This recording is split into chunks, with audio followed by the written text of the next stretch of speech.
Hi, ako nga pala si Judy Ann, o mas kilalang Mara. Tawagin niyo na lang ako na Judy Ann dahil mas kilala naman ako dun. And i-share ko sa inyo kung ano yung mga nangyayari sa aking buhay, kung ano yung mga kabanata na aking hinaharap sa bawat araw. And bago yun, samahan niyo ako mag-almusal ngayong umaga. Bago nga pala ako nagpe-prepare ng aking pagkain guys, nag-iintindi muna ako maglinis dito sa taas or magtupi. Dahil minsan solo lang din naman ako dito kaya halos hindi rin naman marami yung mga gawain. And bago yun guys, at ipapasilip ko muna sa inyo guys, ang lagi nyo nakikita sa aking video, yung tanawin dito sa amin sa taas. And ayun na nga guys, balik na tayo sa kwento. At ayun, nag-start ako noon na 14 to 15, nagpunta na ako sa iba-ibang lugar. Actually guys, pinakauna talaga nangyari noon, sa simbahan talaga ako noon. Kumbaga, simbahan yung naging tahanan ko at doon ako nag-stay sa simbahan.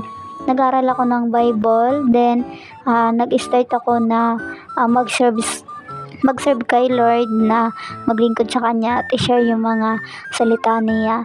At nakarating ako sa iba-ibang lugar katulad ng, hindi naman nung nakarating na ibang bansa, kumbaga dito lang sa Pilipinas, yung mga ganyan, mga Ilocos, mga ganyan, Tarlac, Bataan, mga ganyang part ng Pilipinas guys. At ayun na nga guys, nung time na iyon na nag-mission ako noon, isa talaga sa pinagpapasalamatan ko yun na nakakilala ka kay God dahil nagkaroon ka ng magandang direksyon ng buhay at malalaman mo kung ano ba yung pinagkakaiba ng may Diyos ka sa puso mo or wala. Dahil once na may mga problema ka, pwede kayong dalawa ang nakakaalam lang. Dahil kalimitan ngayon, ang hirap na ngayon magtiwala sa mga tao dahil once na nag-open up ka, kung ano pa yung mga sasabihin sa iyo. At ayun na nga guys, sa time na iyon, kumbaga natapos na yung pag-mission ko noon, nag-start na ako noon na umuwi na sa aming lugar. Nung umuwi na ako noon sa aming lugar, nag-start naman ako na bumalik sa pag-aaral. Habang nag-aaral ako noon guys, nag-working student ako dahil nga simula 14 or 15 years old na ako noon, ay hindi na talaga ako umasa sa magulang ko or hindi ako nag-aano ng kung ano yung mga kailangan ko. Nasanay na ako na buhayin yung sarili ko dahil kaya ko naman noong time na iyon. At nung nag-aaral na ako noong time na iyon guys, nag-working student ako noon, na napakahirap talaga dahil nag-aaral ka tapos nagtatrabaho ka, pero once na nasanay ka naman sa sitwasyon ng buhay mo, kung ano man yung hirap na dinadanas mo, lahat naman ay makakaya. Then nung time na yun guys, yung kasagsagan na nag-work din ako noon habang nag-aaral, nag-start naman ako noon mag-ipon para kahit pa paano once na dumating ka sa time na nagipit ka, meron ka makukuha. Nag-start ako noon mag-ipon hanggang sa ilang taon akong nag-ipon noon para lang. Ako kasi yung taon guys na ayoko na basta hanggang dito lang ako, gusto ko may mararating ako kahit sa ganito pa simple-simple lang yung buhay ko. Nag-start ako noon na mag-ipon hanggang sa naisipan ko na mag-ano ng negosyo.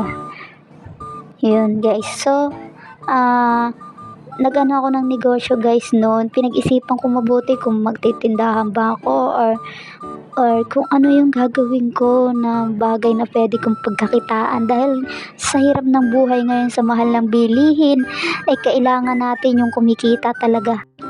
Hanggang sa napagdesisyonan ko guys na kumuha na lang ng tricycle.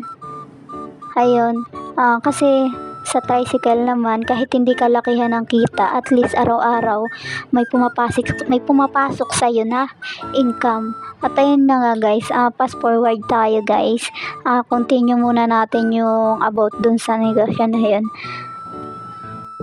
Balik tayo dito sa aking almusal ngayong umaga guys.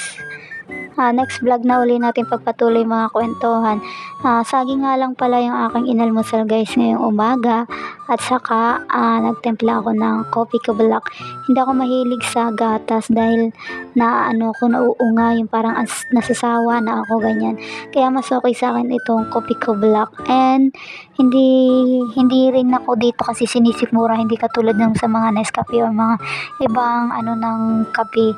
Sinisikmura talaga ako, hindi katulad dito. And ayun guys, sa mga hindi pa nag-aalmusal dyan, mag-almusal na kayo. And payo ko lang din sa mga katulad ko na nagsisimula pa lang din mag-vlog, huwag kayong mawala ng pag-asa. Katulad ko rin, kung ano yung mga pinaghirapan ninyo, kung ano yung mga sinimula ninyo, ipagpatuloy nyo lang din. And thank you guys.